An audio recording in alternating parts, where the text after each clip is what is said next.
இனிமையானவள் நீதானே, இனிமையானவள் நீதானே, பிரியமானவள் நீதானே, இனிமையானவள் நீதானே. கர்த்தரால் புகழப்படும் குணசாலி நீதானே, கர்த்தரால் புகழப்படும் குணசாலி நீதானே. இனியவளே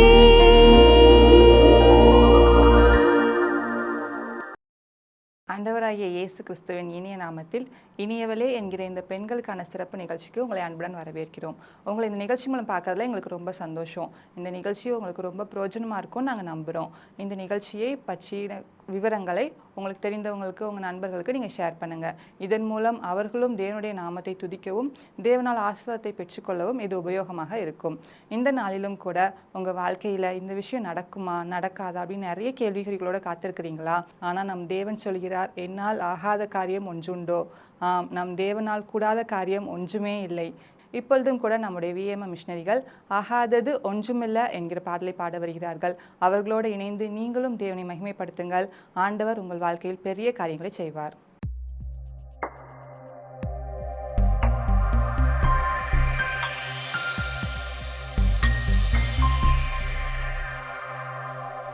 ஆண்டவராகிய இயேசு கிறிஸ்துவின் நாமத்தினாலே இனியவளே என்ற பெண்களுக்கான இந்த சிறப்பு நிகழ்ச்சியை பார்த்து கொண்டிருக்கிற உங்கள் யாவரையும் அன்போடு வாழ்த்தி வரவேற்கிறோம். என் குடும்பத்தில் நிறைய தேவை இருக்குது, இது எப்படி நடக்கும், இது எப்படி ஆகும், என் பிள்ளையோட எதிர்கால படிப்பு என்னவாகும் அப்படின்னு சொல்லி உங்கள் வாழ்க்கையை நினச்சி கலங்கி கொண்டு இருக்கிறீங்களாங்க? ஆண்டவரை பார்த்து சொல்லுங்க, ஆண்டவரே உம்மால ஆகாத காரியம் ஒன்றுமே இல்லை அப்படின்னு சொல்லி பாருங்களேன். ஒரு புது பலன் உங்களை நிரப்பும். இப்பொழுதும் கூட ஆகாதது எதுவும் இல்லை, உம்மால் ஆகாதது எதுவுமே இல்லை என்று சொல்லி பெர்க்மான்ஸ் பாஸ்டர் பாடியிருக்காங்கல்ல, அவங்களோடு கூட இணைந்து நம்மளும் ஆண்டவரை துதித்து நம்ம ஆராதிப்போம். நிச்சயமாகவே உங்கள் வாழ்க்கையில் ஆகாதுன்னு இருக்கிற எல்லா காரியத்தையும் ஆண்டவர் ஆகும் என்று சொல்லி வாய்க்க பண்ண போகிறார். ஹல்லேலூயா! எங்களோடு இணைந்து கரங்களை தட்டி உற்சாகமாக பாடுங்க. நிச்சயமாய் தேவன் உங்கள் வாழ்க்கையில் பெரிய காரியத்தை செய்வாங்க. ஆகாதது எதுவும் இல்லை, உம்மால் ஆகாதது எதுவும் இல்லை,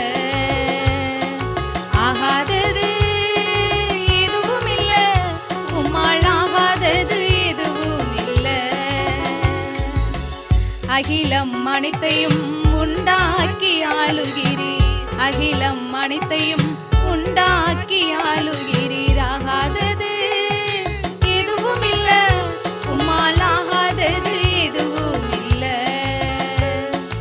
ஆகாதது எதுவும் இல்லை, உம்மால் ஆகாதது எதுவும் இல்லை. துதி செய்ய தொடங்கியதும் எதிரிகள் தங்களுக்குள் வெட்டுண்டு மடிய செய்தி, துதி செய்ய தொடங்கியதும் எதிரிகள் தங்களுக்குள் வெட்டுண்டு மடிய செய்தி. உம்மாளாகும் எல்லாமாகும், உம்மாளாகும் எல்லாமாகும். ஆகாதது எதுவும் இல்லை, உம்மால் ஆகாதது எதுவும் இல்லை, ஆகாதது எதுவும் இல்லை, உம்மால் ஆகாதது எதுவும் இல்லை.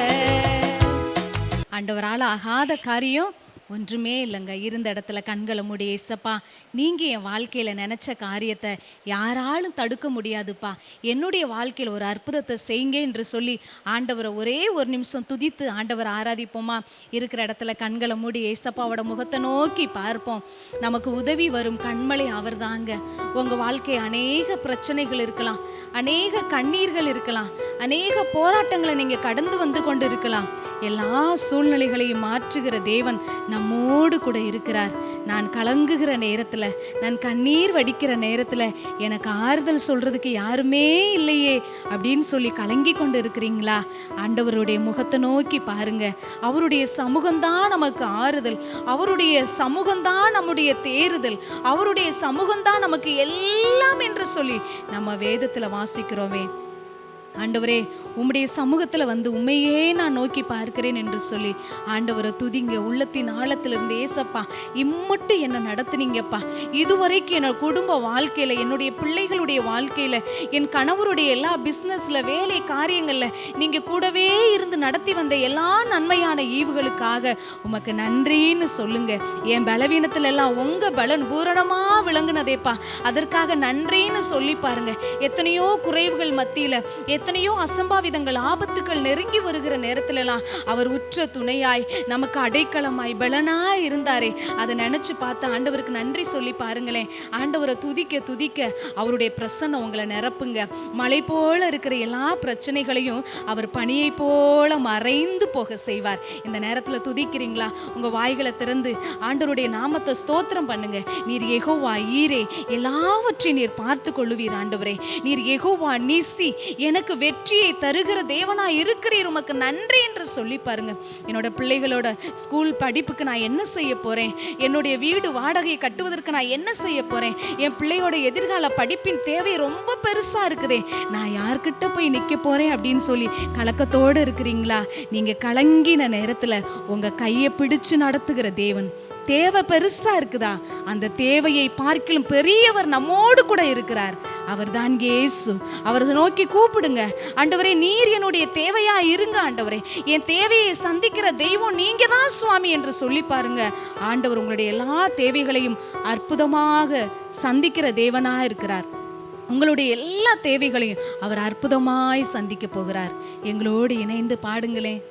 கலங்கின நேரங்களில் கைதூக்கி எடுப்பவரே, கண்ணீரின் பள்ளத்தாக்கில் என்னோடு இருப்பவரே, கலங்கின நேரங்களில் கைதூக்கி எடுப்பவரே, கண்ணீரின் பள்ளத்தாக்கில் என்னோடு இருப்பவரே, உறவுகள் மறந்தாலும் நீர் என்னை மறப்பதில்லை, காலங்கள் மாறினாலும் நீர் மட்டும் மாறவில்லை, உறவுகள் மறந்தாலும் நீர் என்னை மறப்பதில்லை, காலங்கள் மாறினாலும் நீங்க மட்டும் மாறவில்லை.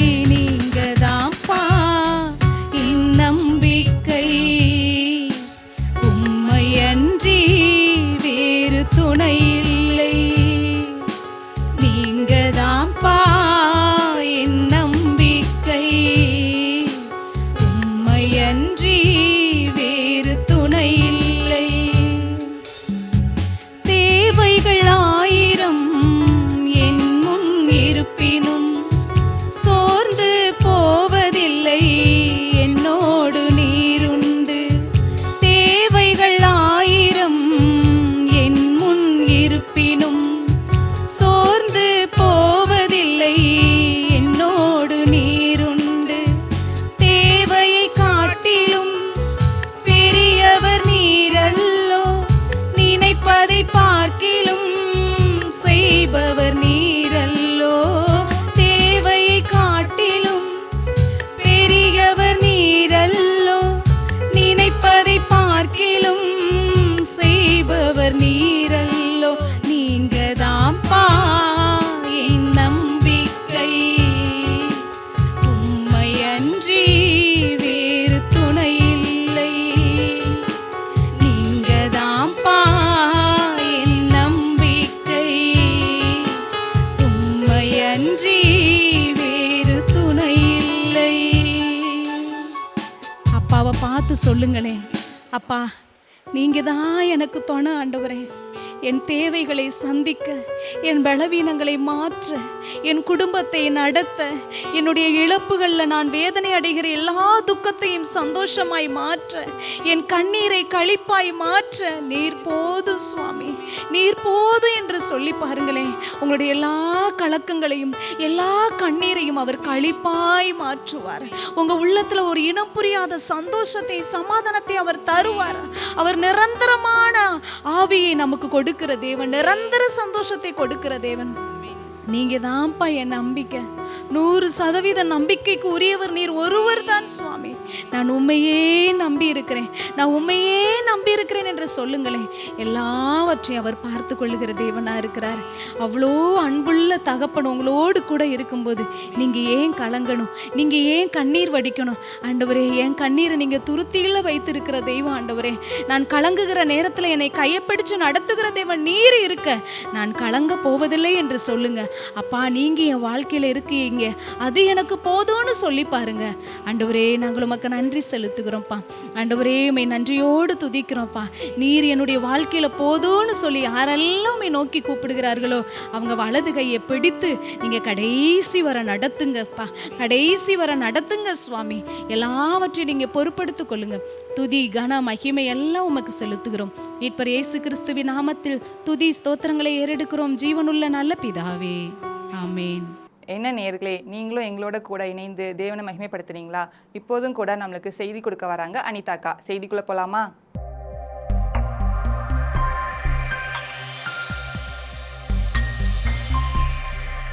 ஆண்டவராகிய இயேசு கிறிஸ்துவின் நாமத்தினால இனியவளே என்ற பெண்களுக்கான சிறப்பு நிகழ்ச்சியில உங்களை சந்திக்கிறதுல எங்களுக்கு ரொம்ப சந்தோஷம்.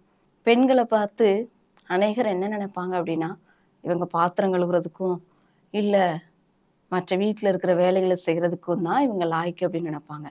ஆனால் ஆண்டவர் பெண்களாகிய நம்மளை எப்படி சொல்கிறாருன்னா, புறாவை போல அலங்கரிக்கப்பட்ட சிறகுகளை ஆண்டவர் நமக்கு தந்திருக்கிறேன்னு சொல்கிறாரு. அப்படிப்பட்ட தேவனை நம்ம தியானிக்க போகிறோம். ஒரு நிமிடம் ஆண்டவர் நமக்காக வைத்திருக்கிற காரியங்களுக்காக நம் கண்களை மூடி ஜெபித்து அவருடைய வார்த்தையை கேட்போமா? அப்பா, உம்மை நன்றியோடு ஸ்தோத்தரிக்கிற ராஜா, உம்மை துதிக்கிறோம். ஆண்டவரே, நீர் எங்கள் மேல் வைத்த அன்பிற்காக, இரக்கத்திற்காக, கிருபைக்காக நன்றியோடு ஸ்தோத்தரிக்கிறோம் சுவாமி. ஆண்டவரே, நீர் எங்களை படைத்தது நோக்கத்தை நிறைவேற்ற வல்லமையுள்ள தேவனாய் இருக்கிறீங்களே, நன்றியோடு ஸ்தோத்தரிக்கிறோம். இந்த நேரத்தில் நீர் எங்களோடு பேசுங்க, பெரிய காரியங்களை செய்யுங்க, மகிமைப்படுங்க. இயேசுவின் நாமத்தில் ஜெபிக்கிறோம் நல்ல பிதாவே, ஆமென். பெண்கள் அப்படின்னாலே எல்லாரும் என்ன நினைப்பாங்க நம்மளை பார்த்து? இவங்க வீட்டில் பாத்திரம் கழுவுறதுக்கும் துணி துவைக்கிறதுக்கும் மற்ற வேலைகளை செய்யறதுக்கு மட்டும்தான் அப்படின்னு சொல்லிட்டு நம்ம மேல ஒரு முத்திரை குத்தி இருக்கிறாங்க. ஆனா ஆண்டவர் நம்மளை எதுக்காக படைத்திருக்கிறார்னா, அந்த குடும்பத்தை கட்டுவதற்காகவும், பிள்ளைகளை ஒரு நல்ல ஒரு சமுதாயத்துல அவங்கள ஒரு நல்ல ஒரு நபர்களாய் உருவாக்கி கொடுப்பதற்கும் ஆண்டவர் நம்மளை ஒரு திட்டத்தோட, ஒரு நோக்கத்தோட படைத்திருக்கிறார். ஒரு நடந்த ஒரு சம்பவத்தை நான் அவங்களோட சொல்லிட்டு அதுக்கடுத்து ஆண்டவர் நம்ம கூட பேசுறத நம்ம கேட்போம். ஒரு கணவன் மனைவி நல்ல ஒரு திருமண வாழ்க்கை அவங்களுக்கு ஆரம்பமாகுது. ஒரு 6 மாசம் ஆகுது, அவங்களுடைய திருமண வாழ்க்கை கசக்க ஆரம்பிக்குது. அப்ப அந்த கணவன் என்ன செய்யறாரு அப்படின்னா, தன்னுடைய மனைவிய கார்ல கூட்டு போறாரு. கூட்டு போயிட்டே இருக்கும்போது அவர் பிளான் பண்ணி இவங்களை ஆக்சிடென்ட் ஆக்கணும் அப்படின்ற ஒரு முடிவுல போய்கிட்டு இருந்த கார்ல ஸ்லோ பண்ணிட்டு கார் கதவை என்ன செஞ்சிடறாருன்னா திறந்து அவர் இறங்கிறாரு. அந்த இடம் எப்படிப்பட்ட ஒரு இடம் அப்படின்னு சொன்னா, மலைப்பாங்கான இடம். அந்த காரு இவர் நிப்பாட்டின அடுத்த செகண்ட் இவர் இறங்கின உடனே அந்த கார் கீழே விழும். அப்படிப்பட்ட ஒரு இடத்துல அவர் பிளான் பண்ணி என்ன செய்யறாருன்னா, ஆக்சிடென்ட் நடக்கிற மாதிரி பிளான் பண்ணிடுறாரு. அதே மாதிரி அவர் அந்த காரை விட்டு இறங்கிறாரு. இந்த சகோதரி என்ன செய்யறாங்கன்னா, காரோட அந்த பள்ளத்துல விழுந்துடுறாங்க. அந்த விழுந்து அவங்க கூப்பிடுற அந்த சத்தத்தை கேட்டு இவர் ஒன்றும் தெரியாத மாதிரி அங்க நின்றாரு. பக்கத்துல இருக்கிறவங்க ஹெல்ப் பண்றாங்க. அவங்கள தூக்கிட்டு போய் ஹாஸ்பிட்டல்ல சேர்த்துட்டாங்க. டாக்டர்ஸ் ஒவ்வொரு ரிப்போர்ட்டா சொல்றாங்க. செக் பண்ணிட்டு சொல்றாங்க, உங்களுக்கு காலு ஒடிஞ்சிருச்சுன்னு சொல்றாங்க. ஃபர்ஸ்ட் அந்த கால் ரொம்ப எலும்பு நொறுங்கி இருக்கிறதுனால அதை சரி பண்ண முடியாதுன்னு சொல்றாங்க. அடுத்து சொல்றாங்க, இடுப்பு கீழே உள்ள பகுதி இனிமேல் வேலை செய்யாது அப்படி சொல்றாங்க. அடுத்து செக் பண்ணிட்டு சொல்றாங்க, உங்க கர்ப்பப்பை நீங்க விழுந்ததுல செதஞ்சு போயிருச்சு, இனிமேல் உங்களால குழந்தை பெத்துக்கிற முடியாதுன்னு சொல்றாங்க. அடி மேல அடி அவங்க வாங்கிக்கிட்டே இருக்கிறாங்க. 3வது நாள் அந்த கணவர் சொல்றாரு, கையில டைவர்ஸ் நோட்டீஸோட வராரு. நீ இதுல சைன் பண்ணு, இனிமேல் நீ எனக்கு வேணாம் அப்படின்னு சொல்றாரு. நீங்க ஒரு நிமிஷம் யோசித்து பாருங்களேன். ஒரு பெண் யாரை முழுவதுமா நம்பியிருப்பா? தன்னுடைய கணவனை தான் நம்பியிருப்பா. ஆனா அந்த பெண் ஆக்சிடென்ட் ஆயிடுச்சு. மொத்தத்துல இந்த உலகமே இருண்ட மாதிரி அவங்களுக்கு ஆயிடுச்சு. கால் வேலை செய்யாது, இடுப்புக்கு கீழே இனிமேல் வேலை செய்யாதுன்னு டாக்டர்ஸ் சொல்லிட்டாங்க. குழந்தைய பெத்துக்கிற முடியாதுன்னு சொல்லிட்டாங்க. சரி, நமக்கு கணவன் இருக்காருல்ல அப்படின்னு சொல்லி நினைக்கும் போது அந்த கட்டின கணவன் சொல்றாரு, இனிமேல் நீ எனக்கு வேண்டான்னு சொல்றாரு. அப்ப அந்த அக்கா ஒரு நிமிஷம் அவங்க உயிரே போகிற மாதிரி ஃபீல் பண்றாங்க. அடுத்து நினைக்கிறாங்க, இல்ல நம்ம ஜெயிக்க பிறந்தவங்க அப்படின்னு சொல்லிட்டு நினைக்கிறாங்க. நினைச்சிட்டு சொல்றாங்க, ஓகே நான் உங்களுக்கு டைவர்ஸ் தரணும்னா தந்துடுறேன், ஆனா எனக்கு டைம் கொடுங்க அப்படின்னு சொல்லிட்டு அவர்கிட்ட சொல்லி விட்டுறாங்க. சொல்லி விட்டுட்டு அவங்க தன்னையே திடப்படுத்திக்கிறாங்க. என்ன நினைக்கிறாங்கன்னா, நான் வந்து ஒருவேளை எனக்கு கைக்கு இடுப்புக்கு கீழே தானே எனக்கு வேலை செய்யல, ஆனா என் இடுப்புக்கு மேல உள்ள உறுப்புகள்லாம் வேலை செய்யுதுல, இதை வச்சு நான் ஏன் சாதிக்க முடியாது, இதை வச்சு நான் ஏன் பெரிய ஆளா வர முடியாது அப்படின்னு சொல்லிட்டு அவங்க ஒரு முடிவு பண்றாங்க. அப்போ அவங்க தம்பிகிட்ட சொல்லி ஒவ்வொரு மாசம், ஒரு மாசம் ட்ரீட்மெண்ட் ஆயிடுச்சு, ட்ரீட்மெண்ட் கொடுக்குறாங்க, 2வது மாசம் ட்ரீட்மெண்ட் கொடுக்குறாங்க. கொடுக்க கொடுக்க அவங்களுக்குள்ள கொஞ்சம் கொஞ்சமா ஒவ்வொரு உறுப்புகளும் சரியாயிட்டே வருது. ஆனா கால் வேலை செய்யல, இடுப்பு கீழே இருக்கிற உறுப்புகள் வேலை செய்யல, மேல இருக்கிற அந்த இடுப்புக்கு மேல உள்ள உறுப்புகள் வந்து நல்லா இருக்குது. அப்ப என்ன பண்றாங்கன்னா, அவங்க தம்பிகிட்ட சொல்லி, தம்பி இவங்க வந்து நல்ல டிராயிங் வரையக்கூடிய ஒரு சகோதரி. அப்போ அவங்க டாக்டர் சொல்றாங்க, இனிமேல் நீங்க வந்து டிராயிங் எல்லாம் பண்றது ரொம்ப கஷ்டம்னு சொல்றாங்க. அப்ப இவங்க யோசித்து பாக்குறாங்க, ஏன் என்னையால டிராயிங் பண்ண முடியாது, நான் பண்ணுவேன் அப்படின்னு சொல்லிட்டு அவங்களுக்குள்ளே ஒரு தைரியத்தை வர வச்சு அவங்க தம்பிகிட்ட சொல்லி, தம்பி எனக்கு பெயிண்ட் எல்லாம் வாங்கி கொடுன்னு சொல்றாங்க. ஹாஸ்பிட்டல்னா எப்படி இருக்கும், எல்லாம் ஒரே கலர்ல இருக்கும். பெட்டுனா அந்த பச்சை கலர், சுவர்னா வெள்ளை கலர் இப்படி இருக்கும். அப்போ அவங்க ஒரு முடிவு எடுக்கிறாங்க, வெறுமையா இருக்கிற என் வாழ்க்கையை நான் கலர்ஃபுல்லான வாழ்க்கையா மாற்ற போறேன் அப்படின்னு சொல்லிட்டு அவங்க தம்பி வாங்கிட்டு வந்து அந்த பெயிண்டை வச்சு ஹாஸ்பிட்டல்ல இருக்கிற எல்லா சுவர்லையும் அவங்க அப்படியே பெட்ல உட்காந்துக்கிட்டே அல்லாட்ட படுத்துக்கிட்டே என்ன கலர் பண்ண முடியுமோ அந்த கலரை வந்து அவங்க சுவர்ல வரைகிறாங்க. வரைஞ்சிட்டு அந்த டிராயிங்கை பார்க்கும்போது, இதே மாதிரி என் வாழ்க்கையும் ஒரு கலர்ஃபுல்லான வாழ்க்கையா மாறும், நானும் மற்றவங்களுக்கு பிரயோஜனமா மாறுவேன், என்னாலையும் ஜெயிக்க முடியும் அப்படின்னு சொல்லிட்டு அவங்களுக்குள்ள அந்த படத்தை பார்க்கும்போதெல்லாம் ஒரு உற்சாகம் வருது.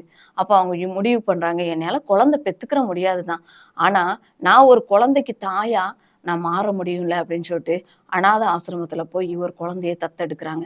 தத்தெடுத்து அந்த பிள்ளைய தன்னுடைய சொந்த பிள்ளையா வளர்க்குறாங்க. அதுக்கடுத்து அவங்களுக்கு சரியாயிருச்சு. சரியாகி அவங்க வீட்டுக்கு வராங்க. வந்து அவங்க உட்காந்துக்கிட்டே என்ன செய்றாங்கன்னா, அழகா கலர் பண்றாங்க, டிராயிங் நல்லா வரைகிறாங்க. அவங்க வரைஞ்ச டிராயிங்கை நிறைய பேர் விரும்பி வாங்குறாங்க. ஏன் அப்படின்னா, அவங்க அவ்வளோ பாடுகள் பட்டிருக்கிறதுனால, அவ்வளோ கஷ்டத்தை அவங்க அனுபவிச்சிருக்கிறதுனால, அவங்க வரைகிற டிராயிங் அநேகருக்கு சந்தோஷத்தை கொடுக்கக்கூடியதா இருந்துச்சு. அவங்க வாழ்க்கையில எது முடியாதுன்னு சொன்னாங்களோ டாக்டர்ஸ் வந்து, உங்களால இனிமேல் தாயா இருக்க முடியாதுன்னு சொன்னாங்க. ஆனா அவங்க என்ன முடிவு எடுத்தாங்க, நான் ஒரு தாய், எனக்கும் பிள்ளைங்க வேணும்னு சொல்லிட்டு ஒரு பிள்ளையை தத்தெடுத்து அவங்க வளர்க்க ஆரம்பிச்சாங்க. உங்களால இனிமேல் டிராயிங் பண்ண முடியாதுன்னு சொன்னாங்க, ஆனா என்னையால முடியும் அப்படின்னு சொல்லிட்டு, என்னால நான் வெற்றி பெற முடியும் அப்படின்னு சொல்லிட்டு அந்த அக்கா என்ன செய்றாங்கன்னா, ஒரு முடிவெடுத்து அழகான ஒரு டிராயிங்கை வரைஞ்சி நிறைய பேருக்கு அதை சேல்ஸ் பண்றாங்க. நமக்கு யாருக்குங்க வாழ்க்கையில பிரச்சனை இல்லாம இருக்கு, யாருக்கு நம்மளோட வாழ்க்கையில வந்து உபத்திரவம் இல்லாம இருக்கு, எல்லாருக்குமே குடும்பம் அப்படின்னு எடுத்துக்கிட்டோம் அப்படின்னு சொன்னா கஷ்டம் வரத்தான் செய்யும். நம்ம எவ்வளவுதான் வேலை பார்த்தாலும் நம்மளை திட்டுறவங்க இந்த உலகத்துல இருக்கதான் செய்வாங்க, நம்ம குடும்பத்துல இருக்கதான் செய்வாங்க. நம்மளை வந்து நம்ம எதிர்பார்த்துட்டு ஒரு குடும்பத்துக்குள்ள போவோம், அந்த காரியம் நம்ம வாழ்க்கையில நடக்காம நம்ம வாழ்க்கையை எப்படியோ போய்கிட்டு இருக்கிற மாதிரி இருக்கும். ஆனாலும் ஆண்டவர் என்ன செய்றாருன்னா, நம்ம வாழ்க்கையில ஒரு திட்டத்தை வைத்திருக்கிறார், ஒரு நோக்கத்தை ஆண்டவர் நம்முடைய வாழ்க்கையில வச்சிருக்கிறார். உங்க வாழ்க்கையில பிரச்சனையா இருக்குதா, ஐயோ என் வாழ்க்கை எப்பயுமே பிரச்சனையில தான் போய்கிட்டு இருக்குங்க, என் கஷ்டங்களை ஒரு நாள் இதுல இருந்து, இந்த கஷ்டத்துல இருந்து என்னால வெளியிலேயே வர முடியாதான்னு நினைக்கிறீங்களா? இல்லை, எல்லாமே வந்து கடைசி வரை நம்ம கூட வரப்போறதில்ல.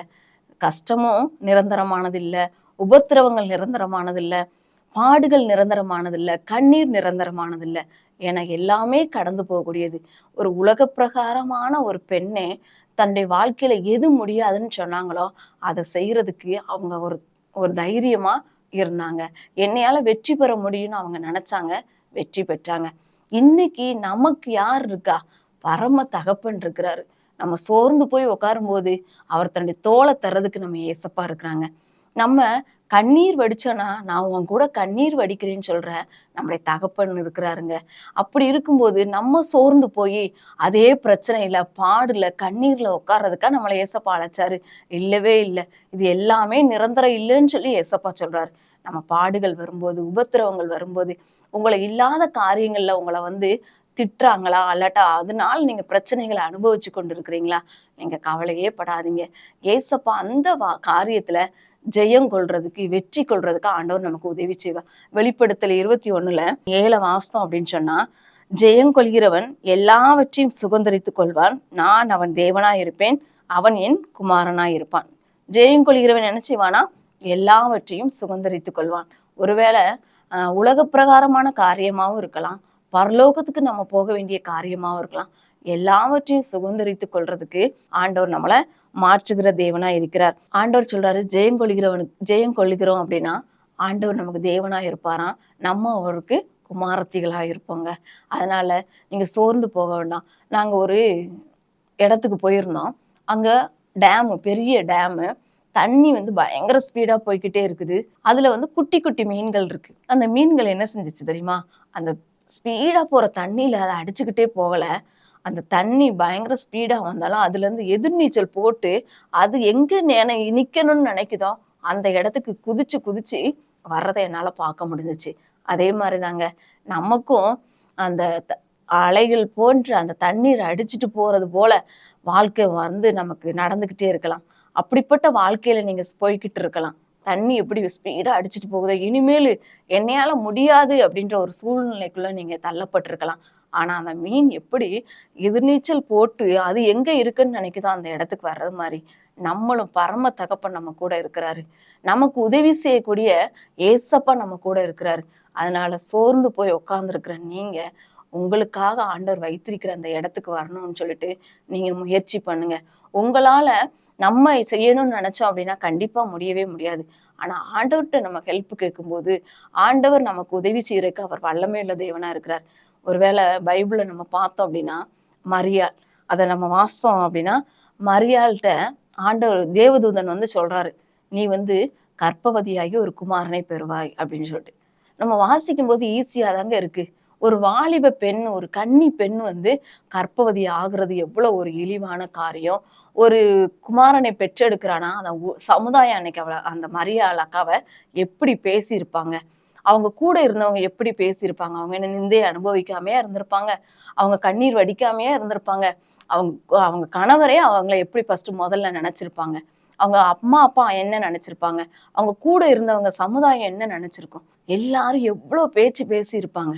அது எல்லாத்தையும் அந்த அவமானங்கள், நிந்தைகள், பாடுகள் எல்லாவற்றையும் அவங்க சகிச்சதுனாலதான் ஆண்டவர் என்ன செஞ்சிருக்கிறார் அப்படின்னா ஒரு உலக இரட்சகரை மரியாளின் வயிற்றுல பிறக்கும்படியாக வைத்திருக்கிறார். அவங்களுக்கு தெரிஞ்சிருக்குமா, என் வயிற்றுல பிறக்க போகிறவர் இவ்வளோ பெரிய காரியங்களை செய்வார்னு சொல்லிட்டு தேவதூதன் சொல்லியிருந்தாலும் அவங்க அதை பார்க்கறது வரைக்கும் அவங்க இருதயம் எவ்வளவு வேதனைப்பட்டிருக்கும்.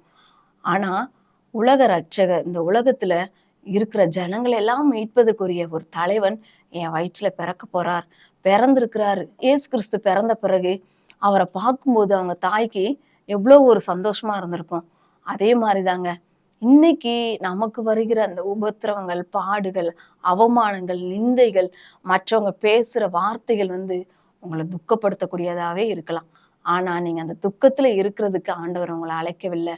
அதுல இருந்து இந்த உலக இரட்சகரை பார்ப்பதற்கு மரியா எவ்வளவோ அவமானப்பட்டாங்களோ அதே மாதிரி நம்மளும் ஒரு குடும்பத்துல இருக்கிறோம் அப்படின்னா நம்ம மூலம் ஒரு சமுதாயத்தை உருவாக்குவதற்கு, நம்ம மூலம் ஒரு நல்ல ஒரு நபர்களை, நல்ல ஒரு மகனை உருவாக்குவதற்கு, நல்ல ஒரு மகளை உருவாக்கி கொடுப்பதற்கு தான் ஆண்டவர் பெண்களாகி நம்மளை இந்த சமுதாயத்துல வைத்திருக்கிறார். இந்த குடும்பத்துல உங்களுக்குன்னு ஆண்டவர் ஒரு குடும்பத்தை கொடுத்திருக்கிறார். அந்த குடும்பத்துல நீங்க எப்படிப்பட்ட சூழ்நிலையில இருந்தாலும் ஆண்டவர் உங்களை நேசிக்கக்கூடிய தேவனாய், உங்களை விசாரிக்கக்கூடிய தேவன் நம்ம கூடவே இருக்கிறாருங்க. அதனால நீங்க துக்கப்படவே தேவையில்லை. ஆண்டவர் எப்படி உங்களை நடத்த அவர் நினைத்திருக்கிறாரோ அந்த பாதையில நடத்திட்டு போனாலும் அந்த பாடுகள், அந்த அவமானங்கள், அந்த நிந்தைகள் நிரந்தரமானதே கிடையாது. எல்லாம் மாறி போகக்கூடியது. ஒரு துணியை நம்ம துவைச்சு காய போடுறோம் அப்படின்னா அது ஈரமா இருக்கு. ஆனா காற்று பட்ட உடனே அந்த துணி காஞ்சி நமக்கு தேவையான மாதிரி அது மாறிடுதுல. அதே மாதிரிதான் நம்ம மேல இருக்கிற நிந்தைகள் ஆண்டவருடைய அன்பென்ற காற்று நம்ம மேல வீசப்படும் போது எல்லாம் நமக்கு ஒண்ணுமே இல்லாம போயிருங்க. ஆண்டவரே இந்த உலகத்துல வாழும்போது அவரை சும்மாவா விட்டாங்க? அவரை போஜன பிரியன்னு சொன்னாங்க. அவரை ஆயக்காரர் பாவிகளோட இருக்கிறாருன்னு சொன்னாங்க.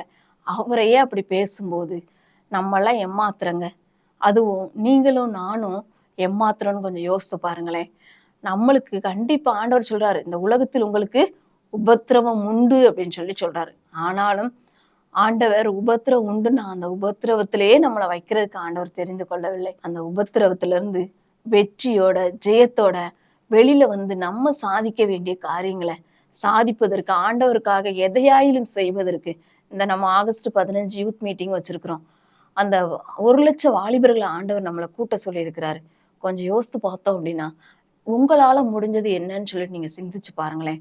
நானு இந்த வாலிபர் முகாமுக்கு என் கிராமத்துல இருக்கிற 15 20 வாலிபர்களை என்னால கூட்டு வர்றதுக்கு முடியும், உங்களால கூட்டு வர்றதுக்கு முடியும் அப்படின்னு சொன்னா நீங்க அந்த வாலிபர்களை ஆயத்தப்படுத்துங்க. நீங்க உங்க கஷ்டத்தையே நினைச்சிட்டு உட்கார்ந்துருக்காதீங்க. அதுல இருந்து நீங்க வெளியில வர்றதுக்கு முயற்சி செய்யுங்க. ஒருவேளை உங்க பிள்ளைங்களை நீங்க அனுப்பி வைக்க முடியும்னா உங்க பிள்ளைங்களை நீங்க அனுப்பி வைங்க. இல்ல ஆண்டவருக்காக நான் ஏதாவது கொடுக்கணும், என்னையால பிள்ளைங்களையும் அனுப்பி வைக்க முடியாது, என்னையால வந்து என் மற்றவங்களையும் கூப்பிட்டு வர முடியாது அப்படின்னு சொன்னா நீங்க அந்த யூத் மீட்டிங்காக எதையாயிலும் உங்க கரங்கள்ல இருந்து கொடுங்க. இல்ல நீங்க அதற்காக ஜெபிப்பதற்கும் நீங்க வந்து ஒரு நேரத்தை ஒதுக்குங்க. நீங்க எங்களை தொடர்பு கொள்வீங்கன்னா உங்களுக்கு நாங்க ப்ரேயர் பாயிண்ட்ஸ் அனுப்பி வைக்கிறோம். நீங்க வந்து உங்க கஷ்டத்தையே நினைச்சிட்டு இருந்தீங்க அப்படின்னா அது வந்து கஷ்டமாவே தாங்க இருக்கும். நம்ம வந்து வெளியில போய் பார்த்தோம், ஒருவேளை ஜிஹெச்ல போய் பார்த்தோம் அப்படின்னு சொன்னா நம்ம படுற பாடுகள் எல்லாம் நமக்கு ஒரு தூசிய மாதிரிதாங்க தெரியும். அவ்வளவு கஷ்டப்படுறவங்க, அவ்வளவு உபத்திரவப்படுறவங்க, தகப்பனால கைவிடப்பட்ட பிள்ளைங்க, பிள்ளைகளால கைவிடப்பட்ட பெற்றோர்களை அப்படி நம்ம வந்து பார்க்கும்போது நம்ம படுற கஷ்டம்லாம் ஒண்ணுமே தெரியாது. நான் வந்து வாலிபர் நாட்கள்ல நினைச்சேன், எனக்கு அம்மா வந்து சின்ன பிள்ளையில இறந்து போயிட்டாங்க, அப்பா நான் +2 படிக்கும்போது இறந்து போயிட்டாங்க. அப்ப நான் நினைச்சது என்ன தெரியுமா, இந்த உலகத்துல நான் மட்டும்தான் கஷ்டப்படுறேன், இந்த உலகத்துல எனக்குன்னு சொல்லிட்டு யாருமே இல்லை அப்படின்னு சொல்லி நான் நினைச்சிட்டு ரொம்பவே நான் ஆண்டவர்கிட்ட கொஸ்டின் கேட்பேன். ஆனா நான் வெளியில வந்து நிறைய பேர் கூட பேசி பழகும்போது நினைச்சேன், இல்ல ஆண்டவர் வந்து என்னைய எவ்வளவோ நல்லா வச்சிருந்திருக்கிறாரு இப்ப வரைக்கும். ஆனா என்னைய விட கஷ்டப்படுறவங்க எத்தனை பேர் இருந்திருக்காங்க. எத்தனை பேர் தன்னுடைய அண்ணியினால கொடுமைப்படுத்தப்பட்டவங்க, அல்லது தன்னுடைய சொந்த சித்தியினால கொடுமைப்படுத்தப்பட்டவங்களை எல்லாம் அவங்க சாட்சியெல்லாம் கேட்கும்போது ஆண்டவர் என்னை எவ்வளவோ மேல வச்சிருந்தாருன்னு நினைச்சேன். அந்த உபத்திரவங்கள் பாடுகள் வரும்போது ஆண்டவர் அதுல நம்மளை கைவிடாம, என்னையை கைவிடாம தன்னுடைய கரத்துல தூக்கி எடுத்து அவர் செய்ய வேண்டிய வேலைக்கு என்னை கொண்டு வந்தாருங்க. அதே மாதிரிதான் இன்னைக்கும் நீங்க பாடுகள்ல உபத்திரவத்துல உட்கார்ந்துருந்தீங்கன்னா அதை விட்டுட்டு வெளியில வாங்குங்க. நீங்க ஆண்டவருக்காக எதையாவது செய்யுங்க. கிராமங்களுக்கு போங்க, சுவிசேஷம் சொல்றதுக்கு ட்ராக்ஸ் கொடுங்க. ஒருவேளை உங்களால சண்டே கிளாஸ் எடுக்க முடியுமா, நீங்க ஒரு 10 பிள்ளைங்களை கூப்பிட்டு சண்டே கிளாஸ் எடுங்க. நீங்க யூத் மீட்டிங்காக ஜெபிக்கிறதுக்கு தீர்மானம் எடுங்க, அதற்காக கொடுக்கறதுக்கு நீங்க முயற்சி பண்ணுங்க. இல்ல நான் பிள்ளைங்களை கூட்டு வர்றதுக்கு என்னையால முடியும் அப்படின்னு சொன்னா நீங்க பிள்ளைங்களை கூட்டு வர்றதுக்கு முயற்சி எடுங்க. அதற்கான எல்லா ஆயத்த வேலைகளும் நீங்க இன்னையில இருந்து ஜெபத்தோட ஆரம்பிங்க. ஆண்டவர் எப்படி ஒரு உலக பிரகாரமான பெண்ணை ஒரு டாக்டர் முடியாதுன்னு சொல்லும்போது நான் சாதிச்சு காட்டுவேன்னு சொல்லிட்டு எவ்வளவு ஒரு துணிவோட அதை செஞ்சு இன்னைக்கு உயிரோட இருக்கிறாங்கங்க. அதே மாதிரி மரியாள் அத்தனை அவமானங்கள் நிந்தனைகளை அனுபவிச்சாங்க. ஆனாலும் உலக ரட்சகரை பெற்றெடுக்கும் போது அவங்க அவமானங்கள் நிந்தனைகள்லாம் ஒரு நிமிஷத்துல மாறி போயிடுச்சு. அதே மாதிரி இன்னைக்கு நீங்க ஒரு கஷ்டத்திலயோ ஒரு அவமானப்பட்ட வாழ்க்கையோ நீங்க வாழ்ந்து கொண்டு இருக்கிறீங்கன்னா ஆண்டவரால மாற்ற முடியாத காரியம் ஒண்ணுமே இல்லை. யோபுவின் சிறையிருப்பை மாற்றின தேவன் உங்கள் சிறையிருப்பை மாற்றுவதற்கு அவர் வல்லமையுள்ளவராய் இருக்கிறார். இன்னைக்கு நீங்க பொருத்தனை பண்ணுங்க. நான் யூத் மீட்டிங்காக ஜெபம் பண்ணுவேன், நான் யூத் மீட்டிங்காக கொடுப்பேன், நான் பிள்ளைகளை அழைத்துட்டு வருவேன். ஏசப்பா என் வாழ்க்கையில இருக்கிற எல்லா கஷ்டங்களையும் நீங்க மாற்றுங்கன்னு சொல்லிட்டு ஆண்டவர்கிட்ட நீங்க ஒரு பொருத்தனையோட முடிவெடுங்க. ஆண்டவர் உங்க வாழ்க்கையை மாற்றுவதற்கு அவர் வல்லமையுள்ள தேவனாய் இருக்கிறார். ஒரு நிமிடம் கண்களை மூடி நாம் ஜெபிப்போமா? அன்புள்ள ஏசப்பா, உம்மை நன்றியோடு ஸ்தோத்திரிக்கிற ராஜா, உம்மை துதிக்கிறோம் ஆண்டவரே. எங்க வாழ்க்கையிலும் ஆண்டவரே இந்த பாடுகள், இந்த பிரச்சனைகள், இந்த கவலைகள், இந்த கண்ணீர் என்றைக்கு தீரும் என்று சொல்லி அங்கலாய்ப்போடு ஆண்டவரே இதை கேட்டுக்கொண்டிருக்கிற ஆண்டவரே ஒவ்வொரு பிள்ளைகளையும் உடைய கரத்துல நாங்கள் தருகிறோம் சுவாமி. ஆண்டவரே எல்லாவற்றையும் மாற்ற வல்லமையில்ல தகப்பன் நீங்க எங்க கூட இருக்கிறீங்க ஏசப்பா. ஆண்டவரே அப்பா உம்முடைய மார்புல சாய்ந்து கொள்ளும் போது ஆண்டவரே நீர் எங்களை அரவணைக்கிற தேவனா இருக்கிறீங்க சுவாமி. இந்த நேரத்திலும் அப்படிப்பட்ட துயரங்களோட பாடுகளோட என்னைக்கு என் நிந்தை மாறும், என்னைக்கு ஆண்டவர் என் வாழ்க்கையில ஒரு அற்புதத்தை செய்வார், யார் எனக்கு உதவி செய்வார் என்று சொல்லி இதை பார்த்து கொண்டிருக்கிற ஆண்டவரே சகோதரிகளுக்கு ஆண்டவரே நீர் ஒரு அற்புதத்தை செய்வீராக என்று கூட ஜெபிக்கிற ஆண்டவரே உடைய வல்லமையில கரம் ஆண்டவரே. அப்பா இந்த பாடுகள் இந்த உபத்திரவங்கள் நிரந்தரம் இல்லை என்பதை அவர்கள் உணர்ந்து கொள்ளக்கூடிய இருதயத்தை கொடுங்க ஏசப்பா.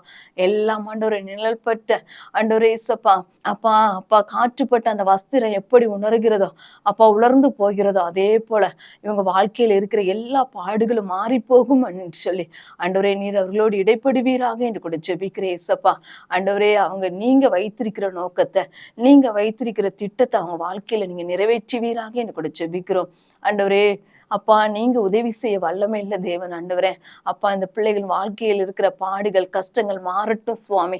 ஆண்டவரே அவங்க அவமானத்தின் ஊடாய் சென்று கொண்டிருந்தாலும் என் தேவனாய கர்த்தர் நீர் அவர்கள் மேல் உமது கரத்தை வைப்பீராக என்று கூட ஜெபிக்கிறேன் ஏசப்பா. ஆண்டவரே ஸ்தோத்திரிக்கிறோம். அவங்க ஜெயம் கொள்ள உதவி செய்யுங்க ஏசப்பா. ஆண்டவரே அவங்க வெற்றி வாழ்க்கை வாழ நீர் உதவி செய்வீராக என்று கூட ஜெபிக்கிறோம் சுவாமி. ஆண்டவரே ஸ்தோத்திரிக்கிறோம் உமக்காக எதையாலும் செய்யக்கூடியவர்களாய் மாற்றுவீராக என்று கூட ஜெபிக்கிறோம் ஆண்டவரே. அப்பா அவர்கள் வாழ்க்கையில் இருக்கிற எல்லா சிறையிருப்பை நீர் மாற்ற வல்லமையுள்ள தேவனாய் இருக்கிறீங்க சுவாமி. ஆண்டவரே யோபு தன் சிநேகிதனுக்காக ஜெபித்த போது அவங்க வாழ்க்கையில சிறையிருப்பை மாற்றினதை போல கர்த்தாவை பிள்ளைங்க இந்த யூத் மீட்டிங்காக ஆண்டவரே வாலிபர்களுக்காக ஜெபிக்கும் போது அவங்க வாழ்க்கையில் இருக்கிற எல்லா சிறையிருப்புகளும் மாறட்டும் என்று கூட ஜெபிக்கிறேன் ஏசப்பா. நன்மையான ஈவுகளை நீர் கட்டளையிடுவீராக என்று கூட ஜெபிக்கிறோம். உமது பிரசன்னத்தினால் நீங்க மூடுங்க ஆண்டவரே. நீர் ஜெபத்தை கேட்டு பதில் கொடுப்பீராக என்று கூட ஜெபிக்கிறோம். நீர் அப்படியே செய்ய போற தயவுக்காய் ஸ்தோத்திரிக்கிறோம். இயேசுவின் நாமத்தில் ஜெபிக்கிறோம் ஜீவனுள்ள நல்ல பிதாவே, ஆமென்.